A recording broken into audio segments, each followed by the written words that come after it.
You ever have a moment when your home stops feeling like home? When the one place that's supposed to be your safe space turns into a source of constant anxiety? That's exactly what happened to me a few months ago, and I honestly didn't see it coming. Before I dive in, if you enjoy real-life stories that hit close to home, don't forget to like this video and subscribe to the channel. It helps more than you know. Okay, so this is what happened. I live in a small apartment with 2 other people. We each have our own bedrooms, but we share the kitchen, the living room, and the bathroom. It's not luxurious, but it's cozy. At least it used to be. When I first moved in, things were peaceful. We had our routines. We'd chat sometimes in the kitchen, leave notes about chores, and even watched a few shows together. It wasn't perfect, but it worked. Then, a few months ago, one of my roommates, Ryan, came back from studying abroad for a year. Ryan's always been a bit intense. He's energetic, passionate, constantly moving, like his brain runs on double speed. He mentioned before that he has ADHD, and I could tell it's like he's always juggling 10 thoughts at once. At first, I was happy to have him back. He'd always been nice to me before. But within the first week of his return, something started to feel off. He came back with this sudden obsession with cleaning and reorganizing the apartment. At first, I thought, great, who doesn't like a clean place? He'd move the spice rack, rearrange the mugs, line up the shoes by the door. It was quirky, but harmless. But soon the cleaning started happening at night. And not like 9 p.m. Night. I'm talking 2 or 3 in the morning. The first time, I woke up to the sound of running water and cabinet doors slamming. I checked my phone. It was 2:17 a.m. I thought maybe someone had gotten sick or spilled something. Nope. Ryan was in the kitchen, blasting some lo-fi playlist, scrubbing the counters like they'd personally insulted him. I poked my head out of my room and whispered, "Hey, are you okay?" He jumped a little, then smiled like nothing was wrong. "Oh, hey, yeah. Just cleaning up a bit. Couldn't sleep." "Cool," I said, half asleep. "But could you maybe keep it down? Walls are thin." He nodded. "Of course, sorry." I went back to bed, but the sounds didn't stop. The rhythm of drawers opening and closing, the hiss of spray cleaner, the squeak of cloth on tile. I didn't sleep a minute that night. The next morning, I tried to laugh it off. Maybe it was a one-time thing. Everyone has weird nights, right? But it wasn't one time. It happened again the next night. And again the next week. Every night around midnight or later, Ryan would start his routine, cleaning, vacuuming, rearranging the fridge. It got to the point where I could tell what time it was by what noise I heard. The hum of the vacuum, 12:30 a.m. Cabinet doors slamming, closer to 1. At first, I tried to ignore it. I'd put in earplugs, bury my head under a pillow, anything. But sleep deprivation is no joke. I work early shifts, up by 7, out by 8. And when you're lying in bed at 2 a.m. listening to someone vacuum the hallway, it feels like slow torture. One night, it got so bad that I actually started shaking with frustration. I could hear the vacuum bumping against the walls outside my door. I stared at the ceiling, counting to 10. Then I threw the blanket off, opened my door, and stepped into the hallway. Ryan was there, vacuuming with his headphones on, completely zoned out. I had to wave my hands to get his attention. "Ryan, hey," he jumped, pulled off his headphones. "Oh, hey. Sorry, was I being too loud?" I took a deep breath. "It's almost 11, I'm trying to sleep." He frowned like I'd just said something unreasonable. "Oh, I didn't think it was that late. This is the only time I can clean, you know? I've been busy all day." "I get that," I said, trying to stay calm. "But I have to get up early, and the neighbors might hear too." He looked torn, almost offended. "I just want to keep the place nice." No one else cleans around here. That stung. I do my fair share of chores, but I didn't argue. I just said, "Can you finish tomorrow?" He sighed. "I'll try to be quieter." Then he turned the vacuum back on. At that point, I honestly didn't know whether to laugh or cry. The next morning, my other roommate, Mia, asked why I looked so tired. I told her, and she just shrugged. "Oh, Ryan does that sometimes. He says cleaning helps him focus. I usually just sleep through it." Must be nice, I thought. But I couldn't just sleep through it. Every night became a guessing game.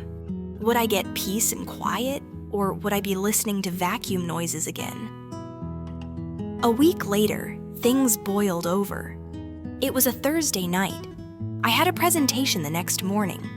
I went to bed early, around 10. Everything was calm for about 45 minutes. Then I heard it, the low hum of the vacuum, echoing through the hallway like a bad dream. I sat up, heart pounding. "No way," I whispered to myself. I waited, hoping he'd finish quickly, and 5 minutes passed. Then 10. The vacuum got louder. That's when I got out of bed, barefoot, hair messy, still in pajamas, and stormed into the hallway. "Ryan," I said, louder than I meant to. He turned around, startled. "What? I told you I'd be quieter. You're vacuuming," I said.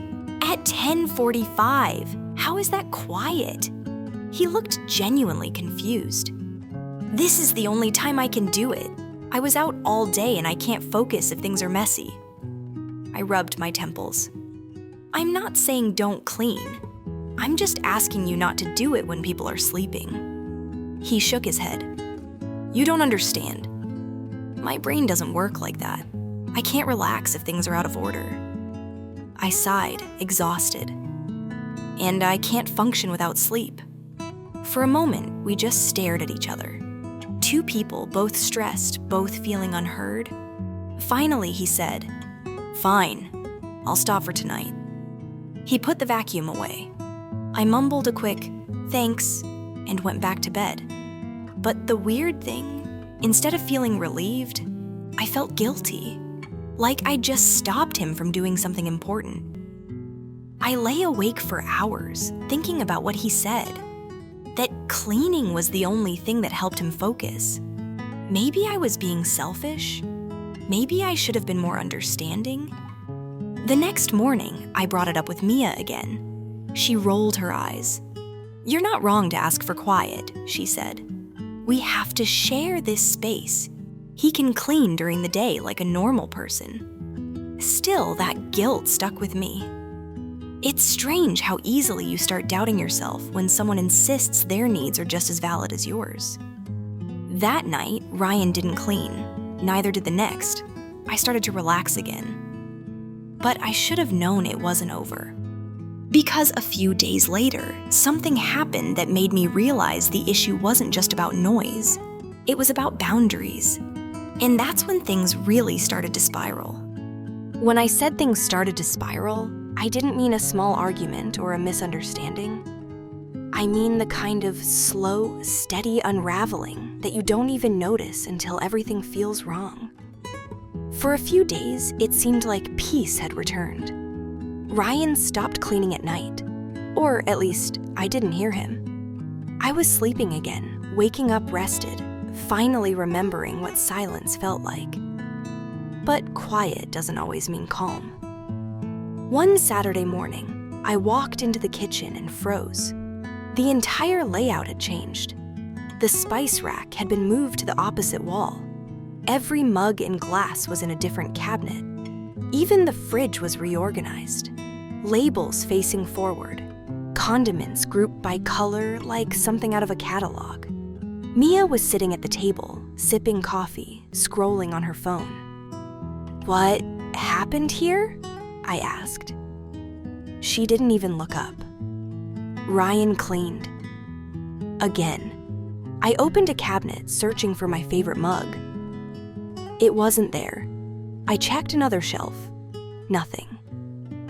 "Mia," I said slowly. "He didn't just clean. He rearranged everything." She shrugged. Yeah, he said it was more functional this way. Functional. That word stuck with me. I wasn't angry yet, just unsettled. I found my mug behind a row of jars on the top shelf. I'm short, so I had to climb on a chair to get it down. That's when Ryan walked in, whistling like he was in the best mood of his life. "Morning," he said brightly. "Do you like it?" I finally had time to do a full reorg last night. Last night, I asked. Yeah, around 3, maybe 4. I couldn't sleep again, so I thought I'd be productive. Mia laughed. "You're crazy." I didn't laugh. "Ryan," I said carefully, "you were cleaning at 4 a.m.? He looked proud. "Yeah, didn't want to wake anyone though. I was super quiet this time." I blinked at him. Super quiet apparently meant moving furniture, shifting dishes, and reorganizing the entire kitchen. "You weren't quiet," I said, trying to keep my voice calm. "I didn't hear you, but still, you can't just change everything without telling us." He frowned, genuinely confused. "Why not?" "It's cleaner now. You guys never said you cared where stuff went." "It's not about that," I said. "It's about respect. We all live here." He crossed his arms. "So I can't clean, I can't organize, I can't even make the place better?" "That's not what I said." But he wasn't listening anymore. He muttered something about people not appreciating effort and stormed back into his room. Mia looked up finally, eyebrows raised. "Guess you hit a nerve," she said. I just sighed. "I'm not trying to fight. I just want peace." She nodded. "I get it. But he's sensitive about stuff like that. Maybe just let him do his thing." Let him do his thing. Those words haunted me for the next few days. Because his thing didn't stop with the kitchen. It spread. He started reorganizing the hallway closet, then the bathroom shelves. One night, I walked in and found all my skincare bottles in a neat row, with tiny sticky notes labeling them day, night, and unused. That crossed a line. I knocked on his door the next morning. He opened it, bleary-eyed, holding a coffee mug. "Yeah?" "Ryan," I said, "you went through my stuff." He looked at me like I'd accused him of a crime. "What? No, I was just helping organize. Everything was mixed up." "That's my point. It's my stuff. I don't want anyone touching it." He set his mug down, his voice getting defensive. "You don't have to bite my head off." "I'm just trying to help. You live like..." He stopped himself mid-sentence. "Like what?" I asked. He hesitated, then said quietly, "Like you don't care. You leave things half done." It stresses me out. That hit harder than I expected. I do care. I just don't obsess over order the way he does. Still, I didn't want to argue. "Ryan, please," I said softly. "I'm asking for one simple thing. No cleaning at night and no touching my personal stuff." He looked at me for a long moment. Then he nodded. "Fine." I thought that was the end of it. But you know when something feels too easy, like a calm before the storm? That was this. Because the next week, it happened again. It was a Tuesday. I'd had a horrible day at work. Back-to-back meetings, spilled coffee on my shirt, the works. All I wanted was sleep. By midnight, I was out cold. Then, around 2:30 a.m., I woke to a strange sound. Not the vacuum this time. Something else. A soft humming, a faint dragging noise, and the creak of the floorboards. My heart sank. I got up, opened my door just a crack, and saw it. Ryan, with a headlamp strapped to his forehead, mopping the hallway floor. A headlamp. At 2:30 in the morning. "Are you serious?" I whispered. He looked up, startled. "Oh, sorry. Did I wake you? Ryan." I hissed. "It's the middle of the night." He blinked like it hadn't even occurred to him. "This is the only time I can do it. I had class, work, and errands all day. My brain finally calmed down, so I figured I'd clean while I'm in the zone." I just stared at him. "You can't keep doing this." He frowned, almost hurt. "You make it sound like I'm trying to bother you." "I'm just trying to live here too." I felt my voice rising. "I'm not saying you can't live here. I'm saying you can't vacuum and mop when people are sleeping." He put the mop down and ran a hand through his hair, frustrated. "You don't understand how hard it is for me to find focus. When I get that burst of energy, I have to use it." I softened a little. "I get that. I really do. But what about my sleep? What about the neighbors?" He looked away. "I'll be quieter." That line again. I didn't even argue. I just went back to bed, exhausted, emotionally this time. The next morning, I woke up late and groggy, and when I went to make coffee, the mop bucket was still sitting in the hallway. Water everywhere. That was my breaking point. I spent the entire day debating whether to talk to him again or go to the landlord. By evening, I'd made my decision. I knocked on his door again. He opened it, looking wary. "Ryan," I said quietly, "this isn't working. I can't keep losing sleep. I can't keep finding my things moved. We need to set rules." He sighed. "Rules? Really? Yes," I said. "Quiet hours, no cleaning after 9 p.m., no touching other people's things. If you can't do that, we might need to talk about separate living arrangements." That last line hit him hard. His jaw tightened. "Wow, so now you're threatening to kick me out?" "I'm not," I said. "But I need peace, I need rest." For a second, I thought he was going to yell. Instead, he just muttered, "Fine," and shut the door. The silence after that was heavier than any vacuum noise.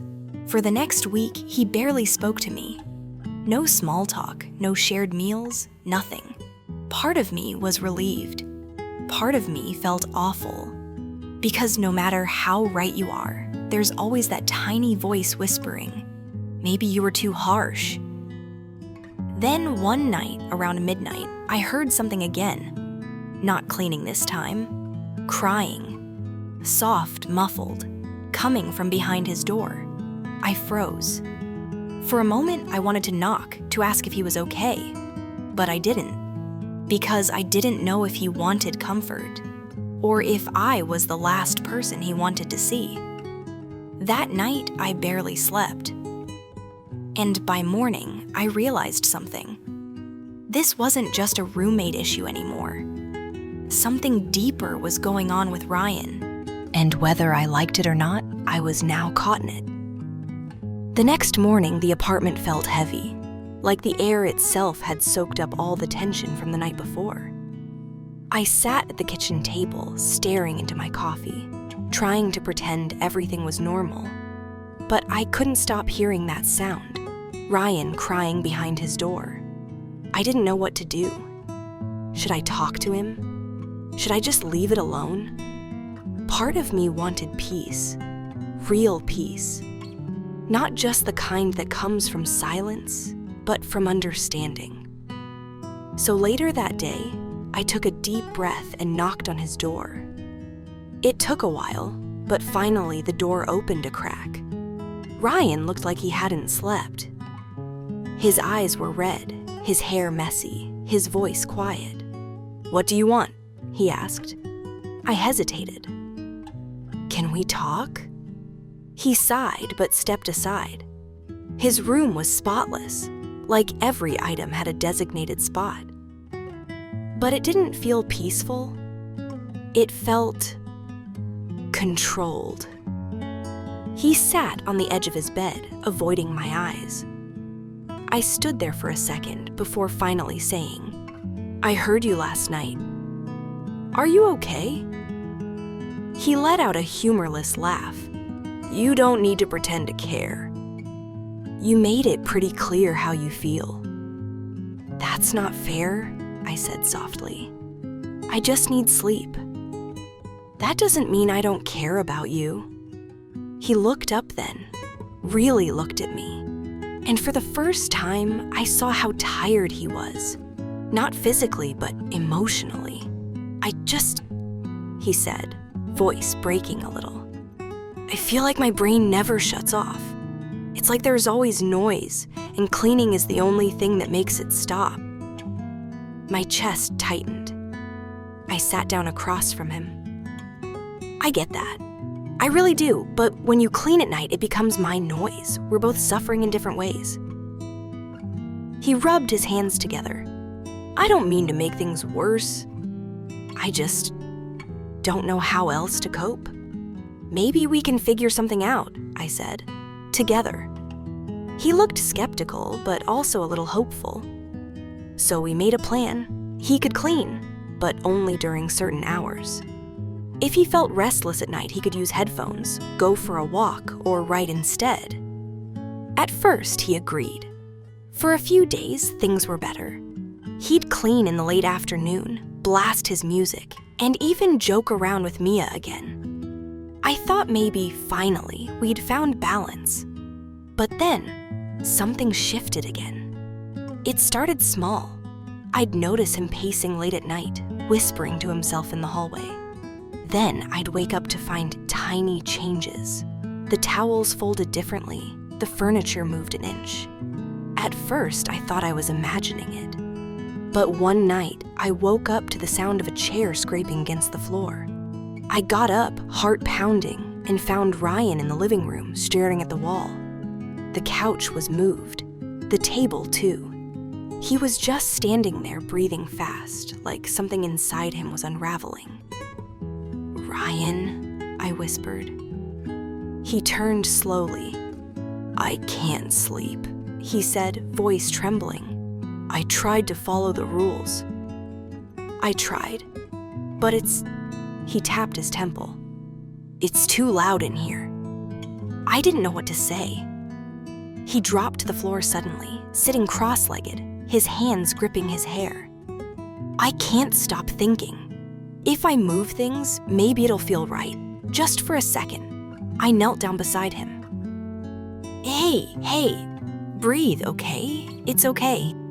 He shook his head. "It's not okay. You hate me for this. Everyone does." "I don't hate you," I said. "I just want you to get help."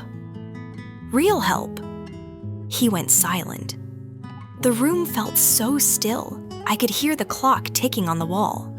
Finally, he whispered, "Do you really think I need help?" "Yes," I said gently. "And there's nothing wrong with that." He didn't respond. He just looked away, eyes glistening. The next morning, he was gone. Not gone, just out early. But the apartment was spotless. Everything lined up perfectly. He came back that night with a small notebook in his hand. "I called a counselor," he said quietly. "I'm gonna try talking to someone." Relief flooded through me. "That's really brave of you," I said, smiling. He nodded, awkward but sincere. "Thanks for not giving up on me." That was the first time in weeks that our apartment actually felt like home again. Over the next month, things started to change, slowly but noticeably. Ryan still cleaned, but at reasonable times. He talked more, smiled more. And the best part? I could finally sleep. Sometimes late at night, I'd still hear him moving quietly in the kitchen, not cleaning, just making tea or writing in his notebook. But it didn't bother me anymore, because now I knew he was trying. And I was too. We were both learning that peace doesn't come from silence. It comes from understanding. If you've ever lived with someone whose habits drive you crazy, remember this. Everyone's fighting their own battles. And sometimes, patience and empathy are stronger than any rule or argument. If this story resonated with you, don't forget to like the video. It really helps the channel grow. And subscribe for more real-life stories like this one. Trust me, there are plenty more moments like this worth sharing. Months passed, and the rhythm of our apartment slowly began to change. It's strange how something that once felt like chaos can turn into calm once understanding replaces anger. Ryan kept going to therapy. He didn't talk about it much at first, but every now and then, he'd mention a new coping tool he'd learned, like journaling or taking a short walk when he felt restless instead of diving into a cleaning spree. And honestly, it was working. He seemed lighter, like a storm cloud that had finally learned how to rain without thunder. Mia and I noticed the difference right away. The late-night vacuuming was gone, the obsessive rearranging slowed down, and our small apartment began to feel balanced. Still, there were moments, tiny ones, that reminded me of how fragile that balance was. Sometimes I'd catch him standing in the kitchen, staring at the counter for a few seconds too long, like he was fighting the urge to wipe it again. Sometimes I'd hear him pacing in his room, whispering to himself. But then he'd stop, take a deep breath, and step away. That was progress. One night, about 2 months after everything settled down, we decided to have dinner together, something we hadn't done in a long time. Mia made pasta, Ryan brought dessert, and I opened a cheap bottle of wine. We sat around the table, laughing like old friends, sharing stories about work, about life, even about the chaos we'd been through. At one point, Ryan looked at me and said, "You know, I used to think you hated me." I laughed softly. "I didn't hate you. I just didn't understand you." He smiled. "Yeah, I didn't understand me either." There was something raw in that honesty. He told us more about what it's like living with ADHD, how time slips away, how motivation works differently, how guilt builds when you can't meet expectations. I listened, really listened, and for the first time, I saw the world through his eyes. It made me realize something important. Sometimes what feels like defiance is actually someone trying their best to survive the day. After that night, things changed even more. We created a little schedule together. Cleaning days, quiet hours, shared chores. It wasn't perfect, but it worked. We even turned it into a game. Broom hours, we called it. If someone wanted to clean after 9 p.m., they'd have to buy broom time with a snack or favor. It sounds silly, but it kept things lighthearted. And it helped us remember that living together isn't about control. It's about cooperation. Then, one weekend, something happened that reminded me just how far we'd come. Mia was out visiting her parents, and I was curled up on the couch watching a movie when I heard a crash from the kitchen. For a second, my body tensed, the old instinct kicking in. But when I walked in, I saw Ryan standing there holding a broken glass. He looked at me nervously. "I dropped it. Sorry, I'll clean it." I cut him off gently. "It's okay. Accidents happen." He paused, then smiled. "You sure?" "Yeah," I said. "But if you start vacuuming now, I'm moving out." He burst out laughing. That laugh. It filled the apartment with something I hadn't felt there in months. Warmth. We cleaned up together, talking about random things, and for once, there was no tension in the air. Just two roommates figuring life out. Later that night, as I lay in bed, I thought about everything we'd been through. The sleepless nights, the frustration, the guilt, the awkward apologies. And somehow, it all felt worth it. Because those hard moments had taught us both something huge. Understanding someone doesn't always mean agreeing with them. It means choosing patience when it would be easier to give up. If you've ever shared a space with someone and thought, "We'll never get along," trust me, people can surprise you. Sometimes what looks like conflict is actually the start of connection. And if you've ever been the one struggling, remember, it's okay to ask for help. It's okay to be human. Hey, if this story touched you, don't forget to like the video. It lets me know you want more stories like this. And make sure to subscribe so you don't miss the next one. Every like helps this community grow, and every story reminds someone that they're not alone. Because in the end, no matter how loud life gets, what matters most is finding people who are willing to listen. Life has this strange way of moving forward quietly. You don't even notice how much things have changed until one day you look around and realize everything feels different. It had been almost a year since the first night I woke up to that deafening sound of a vacuum at 2 a.m. A year of chaos, arguments, awkward apologies, and finally, growth. The three of us, me, Ryan, and Mia, had become something closer to a family than just roommates. We'd learned to read each other's moods, to respect space, to communicate without walking on eggshells. And for the first time, our apartment actually felt like a home again. But as peaceful as things had become, life doesn't stay still for long. One evening, as the sun dipped behind the buildings and filled the living room with a warm orange glow, Ryan called us together. He looked nervous, but also excited. "I got accepted," he said. Mia frowned. "Accepted? To what?" He smiled, eyes bright. "A graduate program, abroad." For a second, I didn't process it. Then it hit me. He was leaving. "That's amazing," I said, forcing a smile. "Where?" "Amsterdam," he said. "They offered me a spot in a scholarship." Mia jumped up to hug him. "That's huge, Ryan. You deserve it." I hugged him too, but somewhere deep inside, there was this quiet ache. Because even though we'd had our rough moments, nights of tension, tears, and broken sleep, he had become my friend. When he finally pulled away, he looked at me and said, "You know, if you hadn't said something that night, if you hadn't stopped me from vacuuming at 2 a.m., I might never have gotten help." I laughed softly.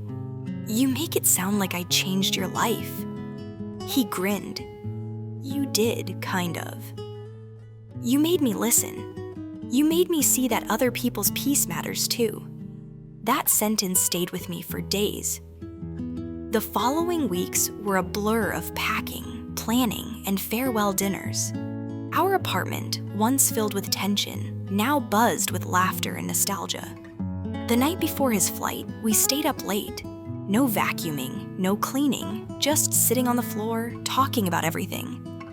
Mia dozed off halfway through, her head resting on a pillow, while Ryan and I sat by the window watching the city lights. "Do you think we'll ever see each other again?" he asked quietly. "Of course," I said. "The world's small. We'll find a way." He smiled. "You're too calm." "You were always the calm one." I shook my head. "No, I just learned to breathe." He chuckled. "Maybe that's the real lesson, huh?" We sat in silence after that, just listening to the hum of the city. And for the first time, that hum didn't feel like noise. It felt like life, messy, unpredictable, but somehow beautiful. The next morning, he was gone. He left a note on the fridge. "Thanks for being patient with me. Thanks for reminding me that peace isn't silence, it's understanding. Take care of the place. It deserves it." I must have read that note 100 times. Mia and I stood in the doorway later that day, looking at his empty room. "It feels weird," she said.